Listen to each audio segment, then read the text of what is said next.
happens a lot when a big, heavy puncher gets in with a guy who's quicker. You tend to want to throw one punch and jump back rather than throwing 3 punches and stay where you are.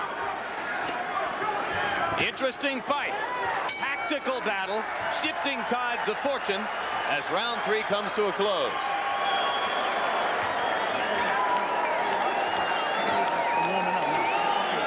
You're taking 2 many steps back. Okay, yeah. Don't take one. You don't have to take more than 1 step back. Okay, and hold it. All right, go ahead, Ed. Okay. Use that hook off the jab. When you step around, throw that hook. Let's see if we can pick up what Toney is doing here. He just can't find. Look, Larry, George, he just can't even find. And not only that, you watch Griffin left foot. It's on the outside of Toney's foot. He keeps it right there on the outside, and that's the problem. You cannot allow a fighter to get on the outside of your left foot. Why? You got to steer him. Keep your left foot in between him. It's like steering a car, but once he gets his foot on the outside, you've lost him automatically, and you're going to miss with your left hook. And in that overhead shot, you could see exactly where Griffin's foot was, carefully positioned to the outside of James's lead foot. Which is an old trick, and you would wonder why Toney's corner hasn't caught on to it.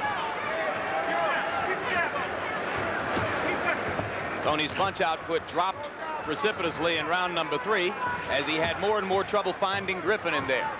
Griffin moving more and more toward his right, away from James Toney's left hand, which, as George Foreman points out, befuddles the former 2-time champion.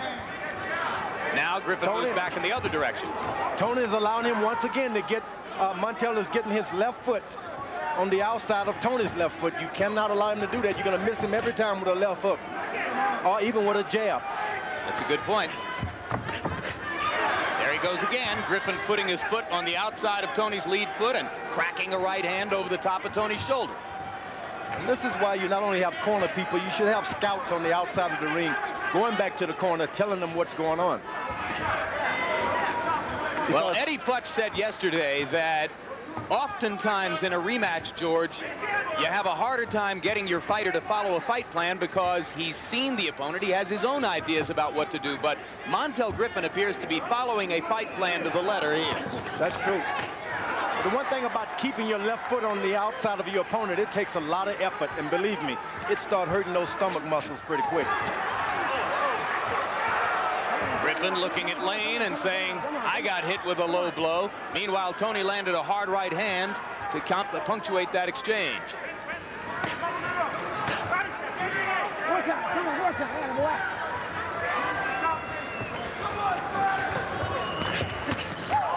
Good straight left hand in tight by Griffin. Toney comes back with a left and a right. Toney has to be very careful not to go looking for a knockout. You let a knockout come to you. If you're a puncher, you don't have to get stressed out. Now Montell Griffin is having to reach around to the left side now. He's not able to keep that balance, keep that foot around there as effortlessly as he did the first couple of rounds.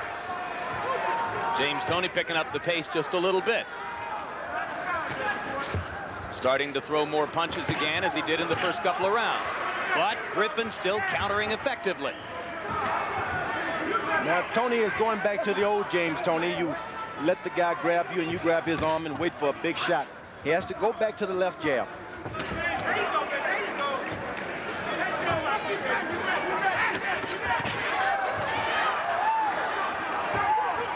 Montell Griffin committing much more to his punches tonight than was the case in the first fight.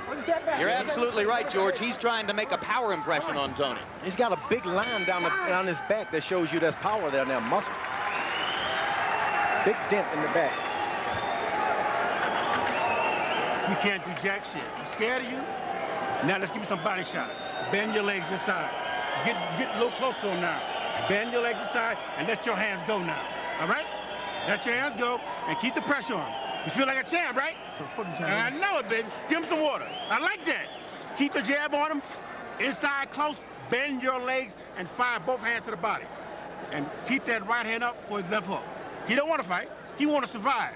That's all he want to do. Here's what George is talking about with Griffin's left foot. You can see him moving to the outside of Toney's left foot from time to time. But there you saw Toney moved back to his left, and that enabled him to throw that punch. Did I get that right, George? Beautiful. George is always thrilled when Larry and I manage to grasp a technical point.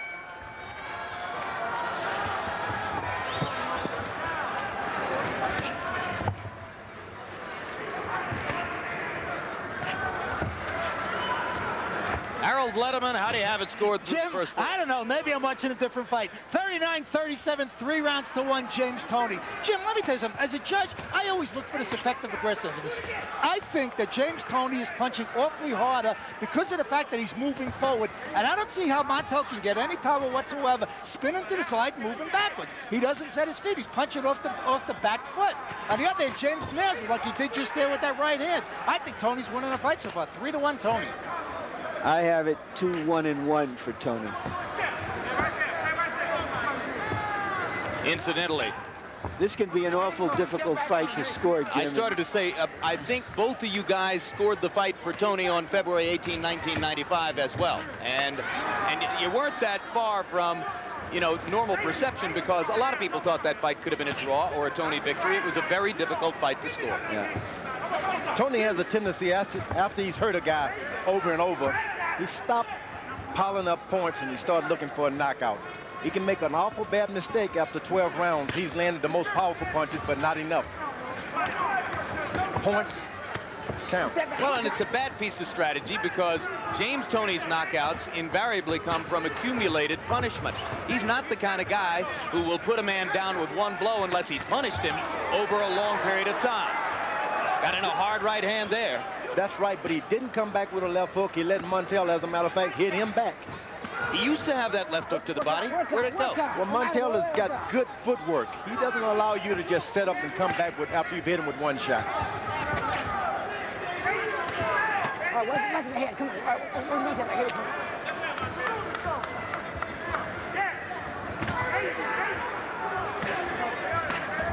Get off that neck like that. Come on, work out. Whenever Toney moves his left jab, it's a different fight altogether. When he stops and starts plotting along, then it's another fight.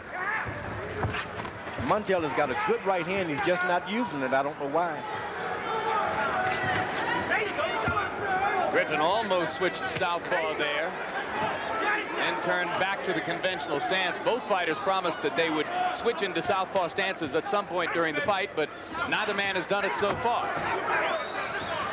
Hard to get comfortable enough to do something like that when both fighters are landing. Yep, there was the first left hook, and he got it. Yep.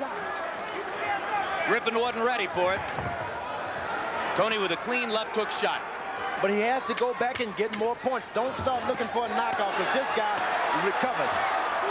As he showed you right there with the fast recovery and a straight right hand inside.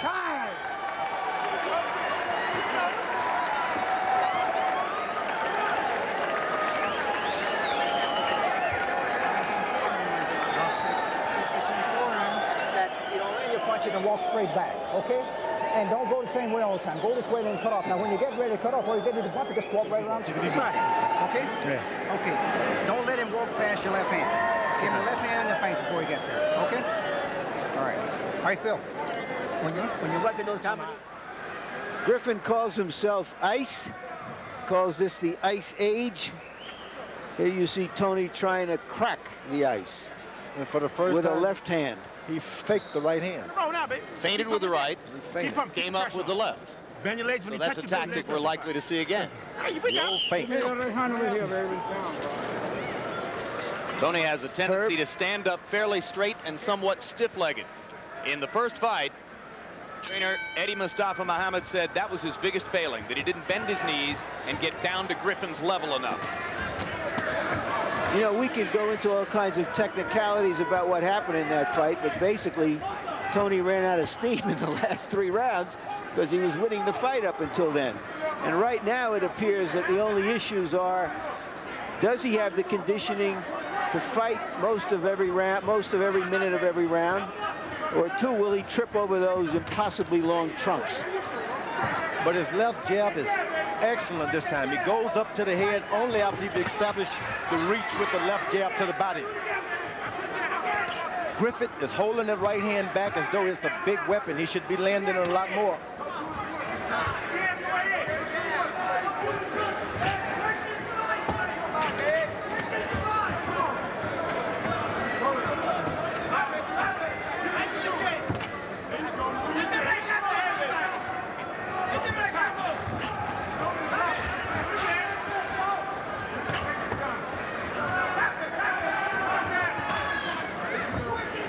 That's very smart of Toney. Although he's hurt him a few times, he goes back to the left jab.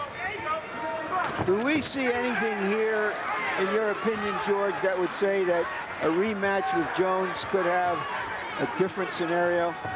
That Roy Jones operates so well on the left side of his opponent. He's not only good when he's standing in front of you, he moves over there and gives you something. He makes you, he hurts you. He's got things together. He's hard to find, and he finds you. Did I answer the question? In a manner of speaking. Yeah. But Toney is doing an excellent job tonight. If only he pile up points. You just can't win these things just because you landed a heavier punch.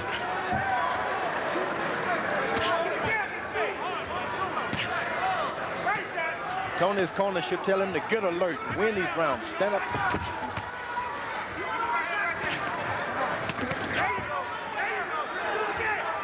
Watching Griffin fight reminds me of what it used to be like back in the 60s watching Juan Marichal pitch.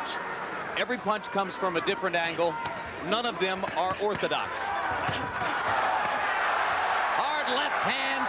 Toney puts his head down as if to say, "No, you didn't hurt me at all." But Montell Griffin piling up points with exchanges like that. Very good combination, his best of the fight. You never can count Griffin out. Though you've beat him, though you've whipped him and hurt him, he still has something left.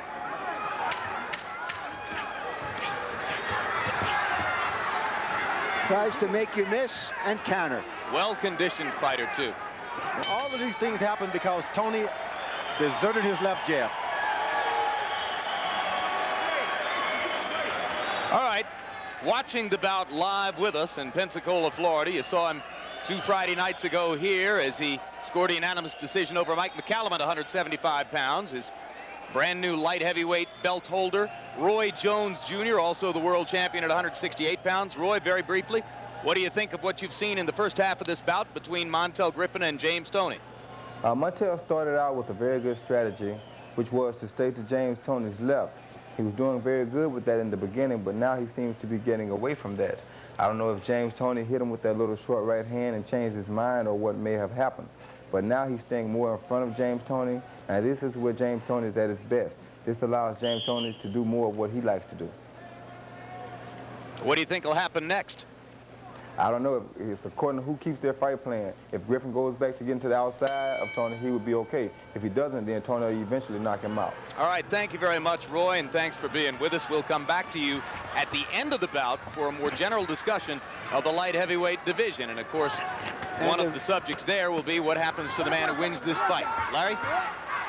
I thought Roy gave us an excellent capsule analysis of this fight.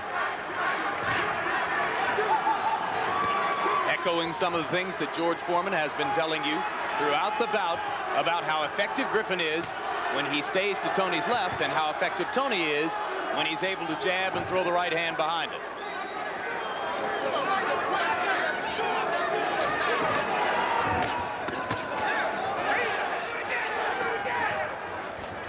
Montell Griffin's only had 1 knockout past the 6th round in his whole career.